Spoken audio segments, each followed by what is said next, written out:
न थके हैं पाँव अभी न हिम्मत हारे हैं, न थके हैं पाँव अभी न हिम्मत हारे हैं, ये खेल चाहे जिसका भी हो इस खेल में मेरी बारी है। ठीक है बच्चों, इसी के साथ हम एक नया चैप्टर स्टार्ट करेंगे क्लास 10th मैथ एनसीईआरटी का। चैप्टर का नाम है बच्चों इंट्रोडक्शन टू ट्रिग्नोमेट्री। ठीक है बच्चों, ट्रिग्नोमेट्री चैप्टर स्टार्ट करने के लिए सबसे पहले ट्रिग्नोमेट्री का डेफिनेशन आपको पता होना चाहिए।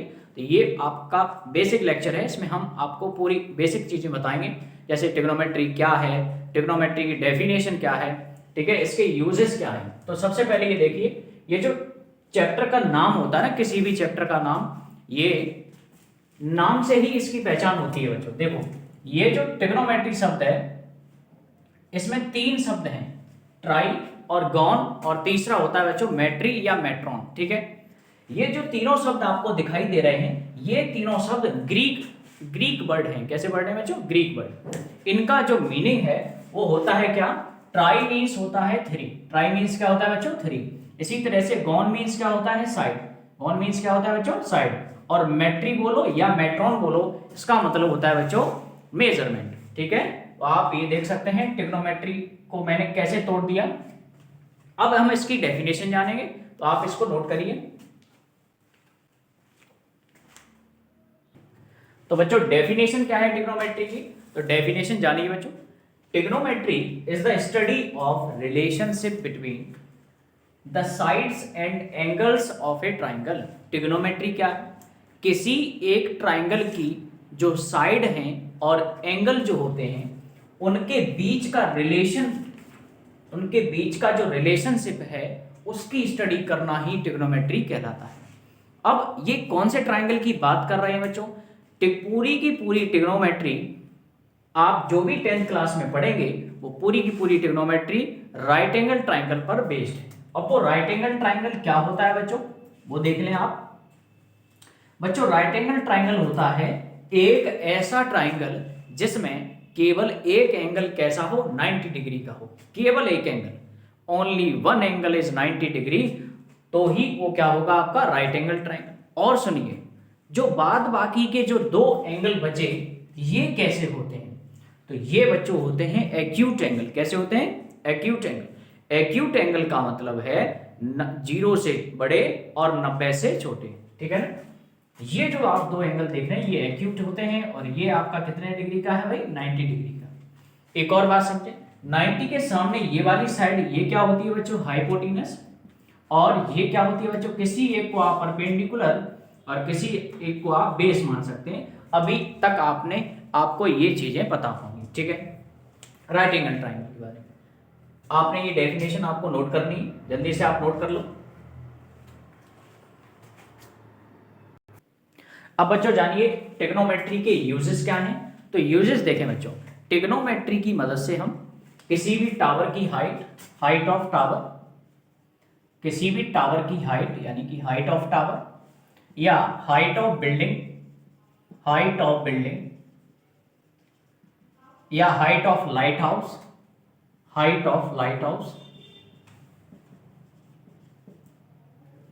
या फिर आप अपने स्कूल की बिल्डिंग की हाइट ऑफ स्कूल बिल्डिंग, ये सारी चीजें आप आसानी से निकाल सकते हैं। अब ये कैसे निकालेंगे? तो इसके लिए बच्चों आपको एक एंगल पता होना चाहिए, एंगल ऑफ एलिवेशन, और एक उसमें से कोई एक मेजरमेंट पता होना चाहिए। ठीक है, और एक राइट एंगल ट्राइंगल फॉर्म करके आप आसानी से ये चीजें निकाल सकते हैं। कैसे निकालेंगे? चैप्टर नंबर 9 में आपको ये अच्छे से सिखाया जाएगा। ठीक है, और कहाँ कहाँ यूज होता है बच्चों इसका? आप इसका यूज इंजीनियरिंग में भी करते हैं। इसी तरह से इंजीनियरिंग हो गया आपका, और कहाँ यूज होता है बच्चों? और आप कह सकते हैं, चलिए मैं एक एग्जांपल आपको समझा दे रहा हूं। जैसे मान लीजिए ये कोई एक बच्चा है, इसका नाम रख लीजिए, मैंने इस बच्चे का नाम रख लिया, मान लो मोहन। नाम क्या है इस बच्चे का? मोहन। अब ये मोहन जो है अपने स्कूल की तरफ जा रहा था, या फिर ऐसे कहिए ये मोहन जो बच्चा है ये अपने घर की तरफ जा रहा है। रास्ते में इसे एक टावर दिखाई दिया, ये मान लीजिए टावर है ए और बी। ये मोहन अपने घर की तरफ जा रहा था और इसे एक टावर दिखाई दिया, तो इसने जो है, इस मोहन ने टावर की तरफ देखा। इस टावर की तरफ देखा, तो ये जो जब ये टावर की तरफ देखेगा तो ये बनेगा एंगल ऑफ एलिवेशन, और तब इसकी इच्छा हुई कि ये टावर की हाइट पता करे, तो इसकी हम टावर की हाइट आप आसानी से बता सकते हैं। लेकिन कब? जब हमें ये एंगल ऑफ एलिवेशन पता हो और ये पता हो ये डिस्टेंस, इनमें से कोई एक डिस्टेंस पता हो। ठीक है बच्चों, ये आपके यूजेस हो गए। बच्चों अब इसमें एक जो पूरी की पूरी ट्रिग्नोमेट्री है क्लास 10th की, मैंने अभी आपको बताया था ये किस पर कौन से ट्राइंगल पर बेस्ड होती है? राइट एंगल ट्राइंगल पर। तो अब हम इस राइट एंगल ट्राइंगल के बारे में अच्छे से जान लेते हैं। ठीक है, तो राइट एंगल ट्राइंगल किसे कहते हैं? एक ऐसा ट्राइंगल जिसमें ओनली वन एंगल कैसा हो बच्चों? 90 डिग्री का हो। वो दिखने में कैसा होगा बच्चों? इस तरह से दिखेगा। ये मैंने आपको सामने एक डायग्राम बना दिया है, ए बी और सी। ये 90 डिग्री है। ये जो दो एंगल हैं ये कैसे होंगे बच्चों? एक्यूट होंगे। और 90 के जो सामने वाली साइड है इसको हम बोलते हैं बच्चों हाइपोटेनस। क्या बोलते हैं बच्चों? हाइपोटेनस। इस हाइपोटेनस के बारे में कुछ खास बातें हैं वो आपको पता होनी चाहिए। हाइपोटेनस जो है, हाइपोटेनस को हम कैसे याद करेंगे? हाइपोटेनस जो है it is the longest side. ये कैसी साइड है बच्चों? Longest side. किसी भी राइट एंगल ट्राइंगल की जो सबसे बड़ी साइड है उसको हम क्या बोलेंगे? Hypotenuse. It is the longest side. और सुनिए, अगर मैं हाइपोटेनस को बच्चों एस से डिनोट कर दूं, स्मॉल एस से, और ये आपका परपेंडिकुलर यानी कि बी, अभी आप किसी एक को परपेंडिकुलर किसी एक को बेस मान सकते हो। अब इस राइट एंगल ट्राइंगल पर एक व्यक्ति थे जिनका नाम था पाइथागोरस। इन्होंने क्या किया? पाइथागोरस ने इस राइट एंगल ट्राइंगल पर बहुत स्टडी करी और उसके बाद इन्होंने एक रिलेशन बनाया और उन्होंने क्या कहा कि 90 के सामने जो भी साइड आपको दिखाई दे, अगर उस साइड का स्क्वायर कर दिया जाए, 90 के सामने जो भी साइड दिखाई दे अगर उस साइड का स्क्वायर कर दिया जाए तो वो स्क्वायर किसके इक्वल होता है? यानी कि परपेंडिकुलर का स्क्वायर प्लस बेस का स्क्वायर के बराबर होता है। ये किसने कहा था? पाइथागोरस ने कहा था। इसीलिए इसका नाम क्या रख दिया गया बच्चों? Pythagoras theorem. जो भी ये थ्योरम बनाई थी वो किसने बनाई थी बच्चों? पाइथागोरस ने, और इन्होंने बनाई थी इसीलिए इसका नाम रख दिया पाइथागोरस थ्योरम। ठीक है, अब ये थ्योरम लगती कब है, इसका कब यूज करेंगे वो जानिए। जब कभी भी किसी राइट एंगल ट्राइंगल में आपको दो साइडें दे रखी हों और तीसरी गायब हो, यानी कि तीसरी फाइंड आउट करनी हो, तब इस थ्योरम का हम यूज करेंगे। अब वो थ्योरम कैसे यूज करोगे अभी मैं आपको सिखाता हूं बच्चों, तो ये आप नोट डाउन करिए। देखें बच्चों, पाइथागोरस थ्योरम का यूज देखें बच्चों। मान लीजिए मैंने आपके सामने एक राइट एंगल ट्राइंगल कंसीडर किया और ये है आपका कोई राइट एंगल ट्राइंगल जिसमें ये साइड मैंने आपको दे रखी है 5 सेंटीमीटर, ठीक है ना, और ये साइड हमने दे रखी है आपको 3 सेंटीमीटर, और मैंने आपसे कहा कि मुझे ये वाली साइड आप निकाल कर दीजिए, ये वाली साइड जो है फाइंड करिए। तो ये वाली साइड कैसे फाइंड करेंगे? देखिए, हम यहाँ देख रहे हैं ये जो राइट एंगल ट्राइंगल है इसमें आपको आपके पास कितनी साइडें हैं? 3 साइडें हैं और 2 साइडें आपको गिवन हैं, यानी कि 2 साइडों का मेजरमेंट आपको पता है, और यहाँ पर एक साइड गायब है। तो मैंने अभी कहा था कि जब कभी भी 2 साइडें आपको दे रखी हो राइट एंगल ट्राइंगल में और तीसरी गायब हो तो हम कौन सी थ्योरम लगाएंगे? Pythagoras theorem. तो पाइथागोरस थ्योरम क्या कहती है बच्चों कि 90 के सामने जो भी साइड दिखाई दे यानी कि 5, अगर उसका स्क्वायर कर दिया जाए तो वो किसके इक्वल होता है बच्चों? 3 का स्क्वायर प्लस बेस का स्क्वायर यानी कि x का स्क्वायर। फिर सुनो, 90 के सामने जो कुछ भी लिखा हो उसका स्क्वायर ये किसके बराबर होता है बच्चों? यहां जो लिखा है 3 का स्क्वायर प्लस ये यहां जो लिखा है इसका स्क्वायर, और दोनों का क्या करते हो बच्चों? सम। अब समझिए 5 का स्क्वायर क्या होता है बच्चों? 25, 3 का स्क्वायर क्या होता है बच्चों? 9, x स्क्वायर वैसे का वैसा प्लस 9 अगर इधर लेके आओगे तो ये क्या बनेगा? 25 माइनस का 9 तो ये बन जाएगा बच्चों 16, x square equal to 16, square हटाओगे रूट लगाओ, ये क्या बनेगा बच्चों? 4 सेंटीमीटर। हमने पता कर लिया है कि x हमारा कितना आ चुका है बच्चों? 4 सेंटीमीटर। ठीक है, तो ये देखो पाइथागोरस का यूज है। एक और मैं आपको यूज बता दे रहा हूं। जस्ट सपोज मान लीजिए आप ये नोट कर लें। मान लीजिए आपके सामने एक और ट्राइंगल है,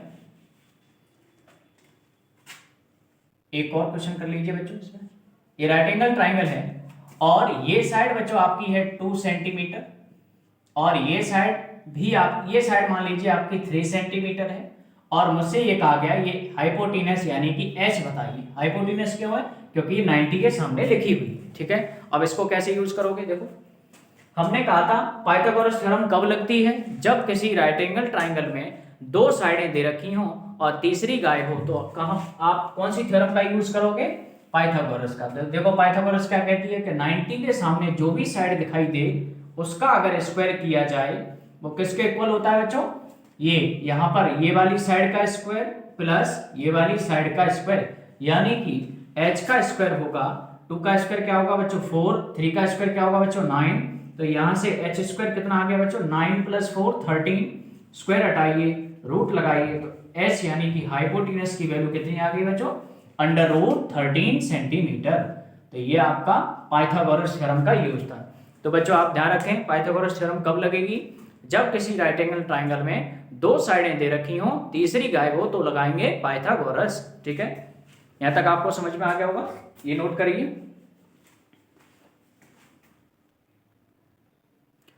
देखिए बच्चों, अब हम सीखेंगे how to decide perpendicular comma base of a right angle triangle. देखो बच्चों, हम सब ये जानते हैं कि 90 के सामने जो भी साइड है उसको हम बोलेंगे हाइपोटेनस। ठीक है, ये तो हम सब जानते हैं। तो यहां देखो 90 के सामने ये वाली साइड क्या है बच्चों? हाइपोटेनस। तो बच्चों हाइपोटेनस तो हमेशा फिक्स रहेगी। कैसी रहेगी बच्चों? फिक्स। यहां भी 90 के सामने कौन है बच्चों? ये वाली साइड, इसको क्या बोलोगे आप? हाइपोटेनस। मैंने आपके सामने दो राइट एंगल ट्राइंगल बनाए हैं, दोनों सेम हैं। बस अब एक बात समझिए, ये जो 90 एंगल है, ये जो 90 एंगल है, इस पर ये लोग बात नहीं करेंगे। अब समझिए, यहां क्लास 10th में ज्यादातर इन एंगल यानी कि ये जो दो एक्यूट एंगल आपको दिखाई दे रहे हैं, इन पर ये लोग बात करेंगे। ठीक है, एंगल सी और ये एंगल ए पर, ये दोनों कैसे एंगल है? एक्यूट एंगल है, इन पर बात करेंगे और इनके अकॉर्डिंग क्या परपेंडिकुलर होगा, क्या बेस होगा, मैं आपको समझाई दे रहा हूं। देखिए, जस्ट सपोज यहां पर बात चल रही है एंगल सी की। किसकी बात चल रही है बच्चों? Angle C. ध्यान रखें 90 वाले एंगल पर ये लोग बात नहीं करेंगे, जो दो एंगल एक्यूट बचे हैं उन्हीं पर बात होगी। तो मान लीजिए उन दो एंगलों में से मैं सबसे पहले बात कर रहा हूं एंगल सी की। किसकी बात कर रहा हूं मैं बच्चों? एंगल सी की। अब समझिए, तो एंगल सी के लिए हम यहां देखेंगे 90 के सामने वाली जो साइड है वो होगी हमेशा हाइपोटेनस। तो 90 के सामने कौन सी साइड है बच्चों? AC। तो AC क्या बनेगी आपकी? हाइपोटेनस। क्या होगी बच्चों? हाइपोटेनस। और ये हाइपोटेनस हमेशा फिक्स होती है। ठीक है, अब समझिए, जिस एंगल की बात चल रही है, किस एंगल की बात चल रही है? एंगल C की। तो एंगल C के सामने देखो, एंगल C के सामने देखो, एंगल C के सामने वाली साइड जो है आपकी AB है और इसी को क्या बोलेंगे बच्चों? परपेंडिकुलर। जिस एंगल की बात चले उसके बस सामने वाली साइड को हम क्या बोल देंगे? परपेंडिकुलर। यहां एंगल सी की बात चली थी तो इसके सामने वाली साइड AB है, तो AB को हम क्या बोलेंगे? परपेंडिकुलर। बात समझ में आई होगी। अब सुने, ये हो गया हमारा बच्चों परपेंडिकुलर। तो जो साइड बच गई वो क्या होगी? आपकी बेस। यानी कि यहां जो बची साइड BC, ये BC क्या कहलाएगी बच्चों? आपका बेस। ठीक है ना। अब मान लीजिए यहां पर एंगल सी की बात ना करके जस्ट सपोज क्वेश्चन में एंगल ए की बात चल रही है। किसकी बात चल रही है बच्चों? एंगल ए की। तो ध्यान दें, चाहे एंगल ए की बात चले चाहे एंगल सी की बात चले, हाइपोटेनस तो हमेशा फिक्स रहेगी। हाइपोटेनस कौन होगी बच्चों? 90 के सामने वाली। तो 90 के सामने वाली साइड कौन है बच्चों? AC। तो AC क्या होगी आपकी? हाइपोटेनस। क्या होगी बच्चों? हाइपोटेनस। अब समझिए, हम बात कर रहे थे एंगल ए की। किसकी बात कर रहे हैं बच्चों? एंगल ए की। तो जिस एंगल की बात चले उस एंगल के सामने देखो, उस एंगल के सामने देखो। देखो बच्चों, एंगल ए के सामने देखोगे तो आपको एक साइड दिखाई देगी जिसका नाम होगा BC। इस BC को ही हम क्या बोलेंगे बच्चों? परपेंडिकुलर। क्या बोलेंगे हम? परपेंडिकुलर। ध्यान दें, जिस एंगल की बात चले उसके सामने वाली साइड को हम क्या बोलते हैं? परपेंडिकुलर। तो एंगल ए के सामने वाली साइड थी BC और ये क्या बन चुकी है? परपेंडिकुलर। तो ये हो गया बच्चों आपका परपेंडिकुलर। अब देखें एक साइड बची, तो जो साइड बच गई वो क्या होगी आपका बेस, यानी कि ए बी क्या होगा आपका बेस, ए बी क्या होगा बच्चों बेस। तो आई होप आपको ये सारी चीजें समझ में आई होंगी, आप इसको नोट डाउन कर लें बच्चों। इसके बाद आगे बढ़ते हैं।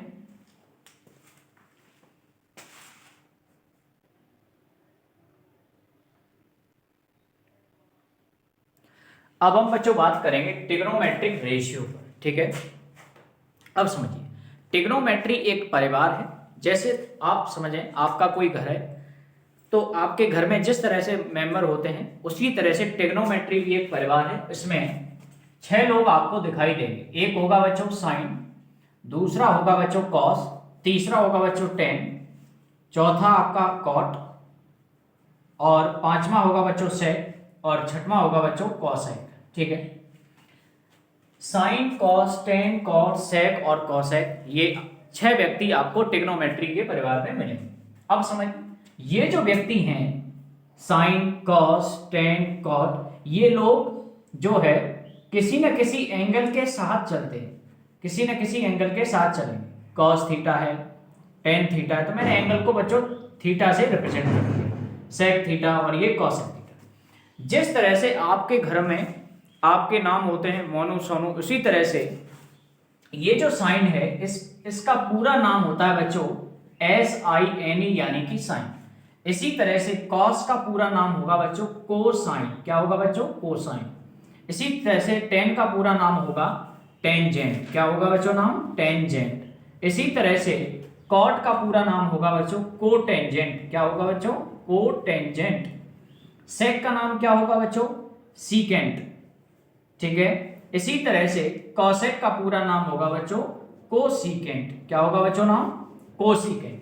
तो ये 6 लोग हैं और ये इनके आप कह सकते हो घर वाले नेम है और ये इनके जो है फुल नेम है, ठीक है। अब ये ट्रिग्नोमेट्री रेशियो क्या होता है वो सुनिए। ट्रिग्नोमेट्रिक रेशियो का मतलब होता है ये जो ट्रिग्नोमेट्रिक फंक्शन है sine cos tan cot sec cosec, इनका इस राइट एंगल ट्राइंगल की साइड के साथ जो रिलेशन है, साइड के साथ जो रेशियो है, उसी को हम बोलेंगे ट्रिग्नोमेट्रिक रेशियो। फिर सुनो, जैसे साइन होता है बच्चों परपेंडिकुलर अपॉन हाइपोटेनस, यानी कि P अपॉन H। कॉस होता है बच्चों बेस अपॉन हाइपोटेनस, यानी कि ये किसका रेशियो है बेस का हाइपोटेनस के साथ। टेन किसका रेशियो होता है बच्चों परपेंडिकुलर का बेस के साथ। कॉट क्या होता है बेस अपॉन परपेंडिकुलर। सेक क्या होता है बच्चों हाइपोटेनस अपॉन बेस, और कॉसेक क्या होता है बच्चों हाइपोटेनस अपॉन परपेंडिकुलर। इसी को याद करने का तरीका एक और निकाला गया, यहां पर आप लिख सकते हो PBP HHB। अब समझिए इसको याद करने का तरीका देखें। याद करने का तरीका है बच्चों, P फॉर पढ़ेंगे आप पाकिस्तान, और B फॉर पढ़ेंगे बंजर, और P फॉर पढ़ेंगे पढ़ा। तो पाकिस्तान बंजर पढ़ा, और S से आप पढ़ेंगे हिंदुस्तान और हरा भरा, ठीक है। पाकिस्तान बंजर पढ़ा, हिंदुस्तान हरा भरा। तो सुनिए ये जो पहला रेशियो है इसको आप बोलेंगे साइन। ये साइन होता है परपेंडिकुलर अपॉन हाइपोटेनस, ठीक है। दूसरा ये जो रेशियो है वो होता है बच्चों कॉस, यानी कि बेस अपॉन हाइपोटेनस। ये जो तीसरा है, तीसरा परपेंडिकुलर अपॉन बेस, इसको आप पढ़ोगे टेन। इसी तरह से जब आप कॉट के लिए जाओगे तो इधर से जाएंगे कॉट, फिर यहां जाएंगे सेक, और ये होगा आपका कॉसेक। तो कॉट क्या होगा बच्चों base upon perpendicular, base upon perpendicular. Sec क्या होगा बच्चों हाइपोटेनस अपॉन बेस, और कॉसेक क्या होगा बच्चों हाइपोटेनस अपॉन परपेंडिकुलर। तो ये आपके ट्रिग्नोमेट्रिक रेशियो थे। ये कॉसेक आपको दिखाई नहीं दे रहा है बच्चों, मैं इधर लिख दे रहा हूं। कॉसेक होता है बच्चों हाइपोटेनस अपॉन परपेंडिकुलर, ठीक है। तो ये आप नोट कर लें किसी कॉपी पर।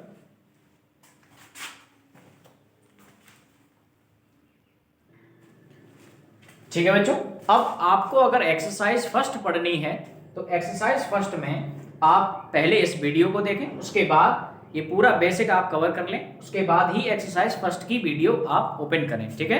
तो एक्सरसाइज फर्स्ट में ये सारी बातें आपको काम आएंगी। तो मिलते हैं नेक्स्ट वीडियो में, तब तक के लिए thank you so much, bye, take care.